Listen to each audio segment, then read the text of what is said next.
Marvel's Spider-Man was originally released on the PlayStation 4 back in 2018, and it quickly became one of the best-selling PlayStation 4 games of all time, beating titles like GTA 5 and God of War. I wanted to play it back then, but I just bought a gaming PC and I'm too cheapskate to also buy a PlayStation. The game then received a remaster in 2020 for PlayStation 5, and in 2022, the remastered version of the game finally came to PC with a price tag of $60 US. Honestly, I am not willing to pay $60 for a 4-year-old game just because they remastered it, so I decided to wait for a Steam sale. Months and eventually years have passed. I missed a couple of discounts along the way, but I finally bought the game at a 40% discount during the winter sales last year. Now, almost 6 years after the initial release of the game, I finally played and finished Marvel's Spider-Man Remastered. You get to play as Spider-Man in this game, and the game did a really good job to immerse you into the character. As part of the remastery of the game, loading screens were removed except when you are fast traveling to avoid breaking immersion. As a result of that, I was so immersed that I tried to climb a wall in real life but ended up breaking my legs instead. There were also this one incident where the game would crash whenever I load into a save. I thought my career as Spider-Man is finished because I couldn't play the game at all.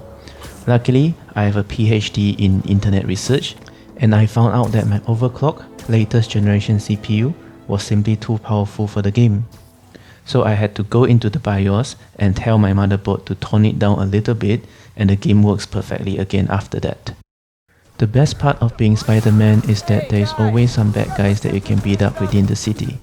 I do not care if I have to rescue my girlfriend from a life-threatening situation or to prevent somebody from killing everyone in the city. If I see this red triangle flashing on my minimap, you can be sure that I'll be making a detour to beat some bad guys up first. It is not because I really enjoy doing it, but I'm just trying to be a friendly neighborhood Spider-Man. There is also an added bonus that you will be leveling up by doing this and unlock cool new moves for your Spider-Man Kung Fu. If you are wondering if this ever gets old, the answer is a resounding no. There is a very good variety of bad guys that you can beat up, such as normal guys with guns, guys with shield, fat guys that can take a punch, and later in the game there are even guys that can fly. I'm saying guys a lot because all the criminals in this game are men, so I guess gender equality wasn't really a big thing back in the 2010s. So to show that I'm an ally, from here onwards I'm going to refer the bad guys as bad people instead. Sometimes in this game, you can choose to take out the bad people in stealth. You can hang like 10 people on lampposts in Spider Cocoon or put them to sleep on the floor. Both are super obvious, but the rest of them will just be like, I wonder where all my friends went. Which was really dumb, but honestly quite fun. The game tried to come up with different excuses on why you are beating these people up, but truth to be told, I couldn't care any less. But it does add to the variety, so that's nice. When you are not beating the bad people up, there are still tons of other side content that you can do in this game.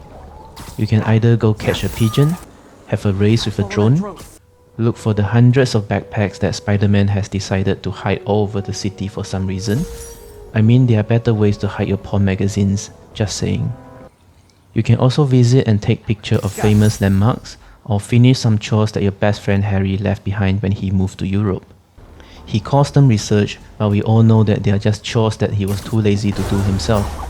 And whenever you feel like it, you can also progress the main storyline to solve some crisis that might kill everyone in the city or save your loved one from certain death. Nobody is going to judge you regardless how you prioritize, so you do you.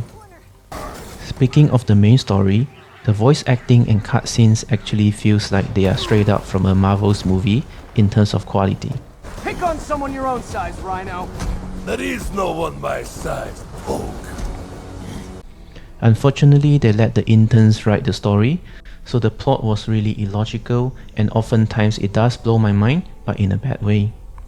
Overall, Marvel's Spider-Man Remastered has a very cinematic main story with excellent voice acting, satisfying combat, and more side content than the chores that you have piled up in your real life. Most importantly, it lets you experience what is it like to be Spider-Man. I highly recommend it even for 2024 standards, and I give it a final rating of Spider-Man out of 10.